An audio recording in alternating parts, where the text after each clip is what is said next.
कहानी की शुरुआत में हम साइबेरिया की एक जेल को देखते हैं जहां ढेर सारे जर्मन सोल्जर्स को लाइन से खड़ा कर दिया गया था। दरअसल वर्ल्ड वॉर 2 के खत्म होने के बाद रशिया ने बहुत से जर्मन सोल्जर्स को कैदी बना लिया था और उनसे कोयले की खानों में दिन रात काम करवाने लगे। हालांकि इस जेल की सिक्योरिटी काफी कम थी, लेकिन इसके बावजूद भी कोई इस जेल से भागने की कोशिश नहीं करता था, क्योंकि इस जेल के चारों तरफ बर्फ ही बर्फ थी और ये जेल किसी भी इंसानी बस्ती से पूरे 14,000 किलोमीटर दूर थी। इसलिए अगर कोई कैदी इस जेल से भाग भी गया तो साइबेरिया की जमा देने वाली सर्दी में उसकी मौत पक्की थी। ये जेल चारों तरफ हजारों किलोमीटर दूर फैली हुई बर्फ के बीच में बनाई गई थी, इसीलिए कोई भी कैदी यहाँ से भागने का सोच भी नहीं सकता था। लेकिन इन कैदियों में एक कैदी ऐसा भी था जो बहुत ही शार्प माइंड था और वो इस जेल से भागकर अपनी बीवी और बेटी के पास जाना चाहता था। इस कैदी का नाम क्लेमन फॉयरल था, जिसे इस जेल में पूरे 25 साल की सजा काटनी थी और क्लेमन ऐसा बिल्कुल भी नहीं चाहता था कि उसकी आधी जिंदगी इसी जेल में बीत जाए। क्लेमन किसी भी हालत में इस जेल से भागना चाहता था। लकीली एक दिन क्लेमन को भागने का मौका मिल गया और वो एक कोयला ले जाने वाली मालगाड़ी में बैठकर इस जेल से भाग निकला। अब जेल के बाहर जब उसने खुले आसमान में सितारों को देखा तो वो खुशी से झूम उठा, लेकिन ये खुशी कुछ ही देर की मेहमान थी। थोड़ी दूर चलने के बाद उस मालगाड़ी को रोक दिया गया और जब क्लेमन ने बाहर झांक कर देखा तो एक रशियन सोल्जर बंदूक ताने उसके सामने खड़ा था। बदकिस्मती से यहाँ क्लेमन पकड़ा गया और जेल से भागने के जुर्म में उसे एक ओपन एयर सेल में बंद कर दिया गया। सर्दी बहुत ज्यादा थी और रात में होने वाली बारिश ने क्लेमन की हालत खराब कर दी थी। उस सेल में क्लेमन को कुछ घंटों के लिए नहीं बल्कि पूरे 2 दिनों तक रखा गया। अब पूरे 2 दिन बाद अगली सुबह जेल का वार्डन उसके पास आया और उसे सेल से बाहर निकाल कर उससे कुछ भी टॉर्चर नहीं किया गया। बस सिर्फ ये बोला कि तुम्हारे साथी बेसब्री से तुम्हारा इंतजार कर रहे हैं। अब जब क्लेमन अपने साथियों से मिला तो वो सब लाठियां और डंडे लेकर उसका इंतजार कर रहे थे। वो सब क्लेमन पर बहुत गुस्सा थे, क्योंकि क्लेमन के भागने की वजह से उन सबको पिछले 2 दिनों से भूखा रखा गया था। और क्लेमन को अब वार्डन की बात समझ में आ गई कि उसने क्यों कहा था कि तुम्हारे साथी तुम्हारा इंतजार कर रहे हैं। अब क्लेमन को देखते ही बाकी कैदियों ने उस पर हमला कर दिया और उसे बहुत बुरी तरह से मारा। इस मारपीट में क्लेमन इतना जख्मी हो गया कि उसे जेल के हॉस्पिटल में एडमिट करना पड़ा। इस जेल का डॉक्टर भी एक जर्मन कैदी था। जैसे ही क्लेमन होश में आया उसने डॉक्टर से कहा कि मैं एक बार फिर से जेल से भागना चाहता हूं और मुझे आपकी मदद चाहिए। डॉक्टर क्लेमन की बहादुरी देखकर हैरान रह गया कि ये इतना सब कुछ झेलने के बाद भी हार मानने को तैयार नहीं। डॉक्टर ने उसे समझाया कि इस जेल से जिंदा भाग पाना नामुमकिन है और अगर तुम यहाँ से भाग भी गए तो बाहर की जमा देने वाली सर्दी में मर जाओगे। लेकिन हकीकत ये भी है कि अगर तुम यहाँ से नहीं भागे तब भी तुम्हारी मौत पक्की है, क्योंकि जिन कोयले की खानों में तुम काम करते हो वहाँ कार्बन की मात्रा बहुत ज्यादा है, जो हवा के जरिए तुम्हारे शरीर में जाता है और उससे कैंसर जैसी खतरनाक बीमारियां होती हैं। इसलिए डॉक्टर ने क्लेमन से कहा कि तुम्हें एक आखिरी बार इस जेल से भागने की कोशिश जरूर करनी चाहिए। उसके बाद डॉक्टर ने अपने सारे गर्म कपड़े, जूते और जरूरत का सारा सामान निकालकर क्लेमन को दे दिया और उसे ये भी बताया कि रशियन सोल्जर्स अपना खाना रेलवे लाइंस के पास छुपा कर रखते हैं। इसके साथ ही उसने क्लेमन को एक बंदूक भी दी ताकि वो अपनी हिफाजत कर सके। दरअसल डॉक्टर ने ये सारा सामान इसलिए पहले से इकट्ठा किया हुआ था क्योंकि वह खुद भी इस जेल से भागना चाहता था, मगर 1 हफ्ते पहले उसे पता चला कि वह कैंसर का मरीज है और उसके पास 1 महीने से ज्यादा वक्त नहीं है। अब उसने क्लेमन को एक लंच बॉक्स दिया और कहा कि अगर तुम जिंदा बच गए तो मेरी फैमिली तक ये लंच बॉक्स पहुंचा देना और कहना कि मैं इस दुनिया में अब नहीं रहा। यहाँ एक बार फिर से रात के अंधेरे में क्लेमन दोबारा भाग निकला और इस बार उसने मालगाड़ी की बजाय पैदल चलने का फैसला किया। वो पूरी रात पैदल चलने के बाद सुबह भी चलता रहता है, क्योंकि उसे डर रहता है कि कहीं रशियन सोल्जर उसे पकड़ न लें। अब जब सुबह वार्डन को पता चला कि क्लेमन जेल से फरार हो चुका है तो वो सीधा डॉक्टर से पूछताछ करने उसके कमरे में पहुंचा। लेकिन उसके पहुंचने से पहले ही डॉक्टर ने अपनी जान ले ली थी, क्योंकि उसे पता था कि क्लेमन के भागने की खबर सुनने के बाद वार्डन मुझे बहुत तड़पा तड़पा कर मारेगा। इसके बाद वार्डन ने कई रशिया सिपाहियों को क्लेमन की तलाश में भेजा और उसे जिंदा पकड़कर वापस लाने का हुक्म दिया। लेकिन कई दिनों की तलाश के बाद भी उसे क्लेमन का कोई पता न चल सका। क्लेमन की खुशकिस्मती ये थी कि बर्फबारी स्टार्ट होने की वजह से उसके पैरों के निशान मिटते जा रहे थे, जिससे क्लेमन को ढूंढना मुश्किल पड़ रहा था। अब सबको लगने लगा कि क्लेमन इस सर्दी में जमकर मर चुका होगा, मगर वार्डन मानने को तैयार नहीं था, क्योंकि वार्डन जानता था कि क्लेमन बहुत स्ट्रॉन्ग है और वो इतनी आसानी से हार नहीं मानेगा। इसलिए उसने तलाश जारी रखने का हुक्म दिया। वहीं दूसरी तरफ हम क्लेमन को देखते हैं जो पूरे जोश के साथ बर्फीले तूफान को पार करते हुए आगे बढ़ रहा था। जेल से भागने के 9 दिन बाद उसे अचानक कुत्तों के भौंकने की आवाज सुनाई दी और जैसे ही वो पीछे मुड़ा उसने एक स्लेज को अपनी तरफ आते देखा। उससे पहले कि वो भागता वो स्लेज उसके पास आ गई और उस पर चढ़ती हुई आगे निकल गई। तभी क्लेमन की आंख खुल गई और उसे पता चला कि वो सिर्फ सपना देख रहा था। दरअसल क्लेमन पिछले 9 दिनों से पैदल चल रहा था और अब उसका खाना भी खत्म हो चुका था। भूख और थकान की वजह से उसका आगे बढ़ना मुश्किल हो गया था, लेकिन इसके बावजूद क्लेमन ने हार नहीं मानी और जैसे तैसे चलता रहा। कुछ दिनों के बाद उसका जिस्म भी जवाब दे गया और वो भूख से बेहोश हो गया। अब कुछ घंटों बाद जब उसे होश आया, उसने अपने आसपास एक अजीब सी आवाज सुनी। तभी उसने एक सील को देखा और ये देखते ही उसकी आंखें चमक उठी। उसने फौरन अपनी बंदूक निकाली और पूरी ताकत के साथ निशाना लगाने की कोशिश की, लेकिन थकान और कमजोरी की वजह से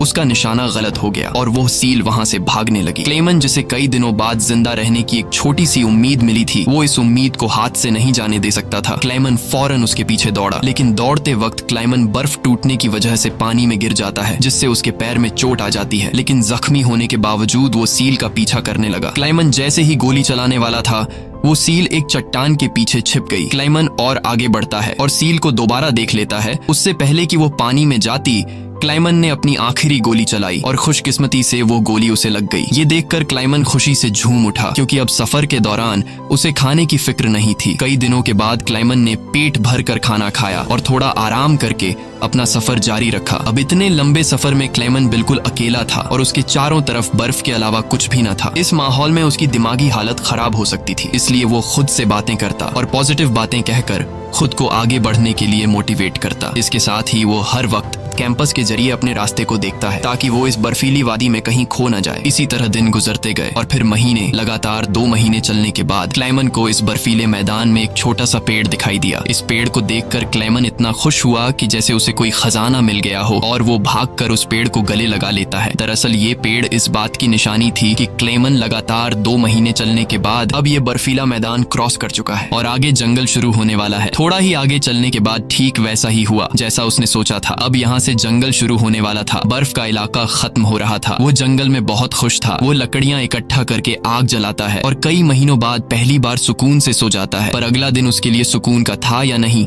ये कोई नहीं जानता। दूसरी तरफ हम वार्डन को देखते हैं, जो अब भी क्लेमन की तलाश में था और उसने अपनी सर्च पार्टी को हुक्म दिया कि वो 500 किलोमीटर के दायरे में क्लेमन की तलाश करें। वहीं क्लेमन एक जंगल से होता हुआ आगे बढ़ रहा था कि अचानक वहां एक बर्फीला तूफान आ गया। ये तूफान इतना तेज था कि बड़े बड़े पेड़ भी जमीन से उखड़कर गिरने लगे। क्लेमन जैसे ही आगे बढ़ने की कोशिश करता है, एक बड़ा सा पेड़ सीधा उस पर गिर जाता है। क्लेमन की किस्मत अच्छी थी कि शाम में 2 आदमी यहाँ से गुजरे जो सोने की तलाश में थे। उन्होंने क्लेमन को देख लिया और वक्त पर उसकी जान बचा ली। उसके बाद ये तीनों एक साथ आगे बढ़े और कई दिनों के सफर के बाद बर्फीले मैदान से बाहर निकल आए। रास्ते में उन्हें एक दरिया मिला, जिसे पार करने के लिए उन्होंने लकड़ी की एक कश्ती बनाई। दरिया पार करते वक्त वह आपस में बातें करने लगे और एक दूसरे को बचपन के किस्से सुनाने लगे। लेकिन इसी बीच दरिया का बहाव तेज हो गया और कश्ती काबू से बाहर होने लगी। ऐसे में एक साथी का तवाजुन बिगड़ गया और वह सीधा पानी में जा गिरा।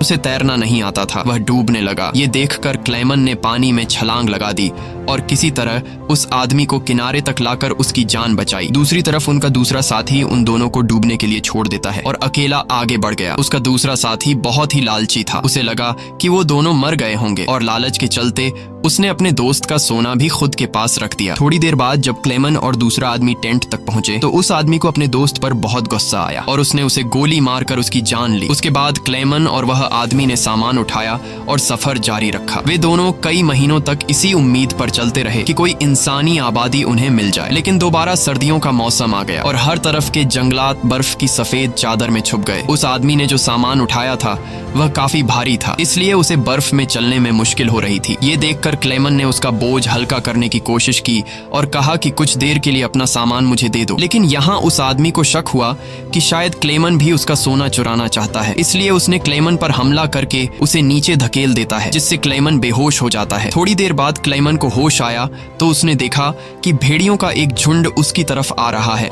अपनी जान बचाने के लिए वो एक दरख्त पर चढ़ने लगता है, लेकिन पेड़ पर चढ़ते वक्त एक भेड़िया उसका पांव पकड़ लेता है। लेकिन दरख्त कमजोर था और दरख्त दरमियान से टूट टूट गया जिससे क्लेमन नीचे गिर पड़ा। अब क्लेमन को लगा कि उसकी मौत पक्की है। तभी अचानक गोली चलने की आवाज आई। क्लेमन ने आंखें खोली तो उसने देखा कि कुछ भेड़िए मर चुके हैं और जो जिंदा थे वह भाग चुके हैं। दरअसल इलाके के शिकारियों ने आकर उसकी जान बचाई। वो उसे अपने गांव ले गए जहां गांव के लोगों ने उसका इलाज किया। बरसों की मेहनत के बाद क्लेमन एक इंसानी आबादी तक पहुंच चुका था। लोगों को देखकर उसे बेहद खुशी हुई। कई दिनों तक वो गांव में रुका और लोगों ने उसकी खूब खातिरदारी की। एक दिन गांव में एक लेटर आया जो किसी और का नहीं बल्कि खुद वार्डन का था। इसमें लिखा था कि एक जर्मन फौजी हमारी जेल से फरार हो चुका है और अगर किसी ने उसे पनाह दी तो वह गद्दार कहलाएगा। अब ना चाहते हुए भी क्लेमन को यह गांव छोड़ना पड़ा, क्योंकि अगर वो यहाँ से नहीं जाता तो वार्डन इस गांव वालों को भी सजा देते। जाने से पहले गांव के लोगों ने उसे खाने पीने का सामान और एक शिकारी कुत्ता दे देते हैं। इस लंबे सफर में अब क्लेमन का एक साथी भी बन गया है, इसलिए अब उसे अकेलापन महसूस नहीं हो रहा था। वे दोनों कई दिनों तक चलते रहे। रास्ते में उन्हें एक लकड़ी की फैक्ट्री नजर आई और कुत्ता खाने की तलाश में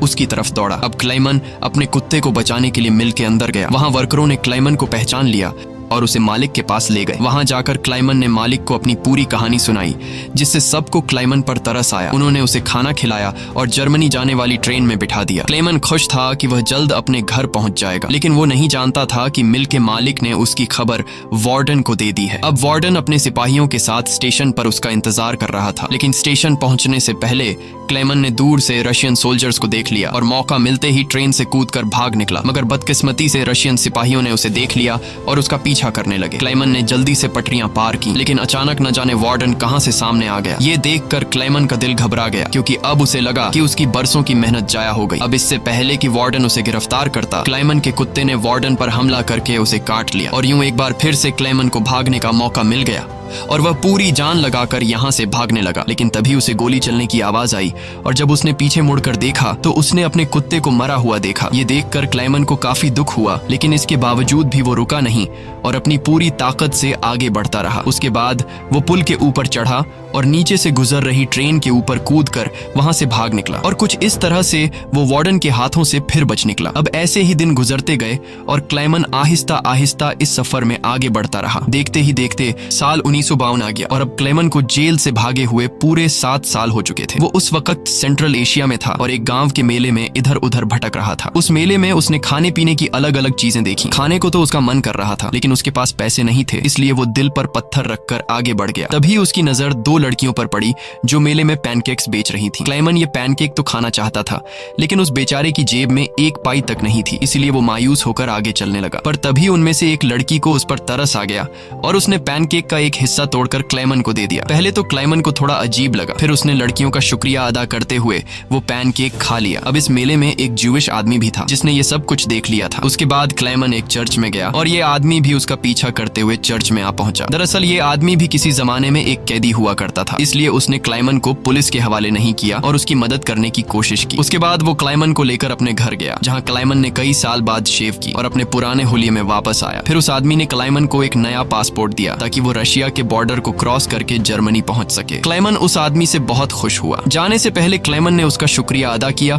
और रशिया और जर्मनी की बॉर्डर की तरफ निकल पड़ा। कुछ हफ्ते बाद क्लेमन रशिया के बॉर्डर तक पहुंच गया और वहां मौजूद रशियन सिपाही को अपना पासपोर्ट दिखाया। यहाँ क्लेमन को यह डर था कि कहीं वो सिपाही उसे पहचान न ले या उसका जाली पासपोर्ट पकड़ा न जाए, लेकिन खुशकिस्मती से ऐसा कुछ नहीं हुआ और सिपाही ने क्लेमन को बॉर्डर पार करने की इजाजत दे दी। अब ये देखकर क्लेमन को इतनी खुशी हुई कि वो चाहकर भी अपनी हंसी नहीं रोक पाया। अब फाइनली वो उस पुल पर आ गया, जिसे पार करते ही वो अपने मुल्क जर्मनी में पहुंच जाएगा। पर जैसे ही वो आधे रास्ते तक पहुंचा, उसकी आंखों पर एक तेज रोशनी पड़ी और जब उसने आंखें खोली तो उसने वार्डन को अपने सामने पाया। अब जब क्लेमन ने पीछे मुड़कर देखा तो वो अभी भी रशिया की जमीन पर था और इसका मतलब ये था कि वार्डन अब भी उसे गिरफ्तार कर सकता है। अब यहाँ क्लेमन का दिल टूट गया, क्योंकि उसके इतने सालों की मेहनत अब मिट्टी में मिलने वाली थी। लेकिन तभी कुछ ऐसा हुआ जिसकी उम्मीद खुद क्लेमन को भी नहीं थी। यहाँ वार्डन ने उसका रास्ता छोड़ दिया और उसे आगे जाने की इजाजत दे दी। अब पहले तो क्लेमन को यकीन नहीं हुआ, पर फिर भी वो हिम्मत करके आगे बढ़ा। दरअसल वार्डन क्लेमन के जिंदा रहने के जज्बे और उसकी बहादुरी को देखकर उससे काफी इंस्पायर हुआ, इसलिए उसने क्लेमन को गिरफ्तार नहीं किया और उसे अपने मुल्क वापस जाने दिया। और तभी वार्डन उससे ये कहता है, ये लड़ाई बस दो सोल्जर्स के बीच थी, एक मैं और एक तुम, और इसे तुम जीत गए। जाओ अपनी जिंदगी जी लो। अब फाइनली क्लाइमन ने उस बॉर्डर को पार किया और अपने देश जर्मनी पहुंच गया। इसके बाद वो अपने घर के करीब पहुंचा जहां उसने अपनी बेटी और बीवी को देखा। अब थोड़ी देर बाद वो दोनों चर्च जाने के लिए घर से निकलती हैं तो क्लेमन भी उनका पीछा करता हुआ चर्च में आ गया। हालांकि क्लेमन ने अभी तक अपनी बेटी को आवाज नहीं दी थी क्योंकि उसे उम्मीद थी कि एक दिन जरूर उसके पिता आएंगे। जब उसकी बेटी ने पीछे मुड़कर देखा तो उसने अपने पिता को पहचान लिया और दौड़कर अपने पिता को गले से लगा लिया। अब इतने सालों बाद क्लेमन को जिंदा देखकर उसकी वाइफ की खुशी का तो कोई ठिकाना नहीं था। फाइनली उन तीनों ने एक दूसरे को गले लगाया और इसी के साथ सच्ची कहानी पर बनाई गई ये फिल्म यहाँ पर खत्म हो गई। उम्मीद है आपको आज की कहानी पसंद आई हो। अगर आपको ये वीडियो अच्छी लगी हो तो इसे लाइक कर देना और चैनल को सब्सक्राइब कर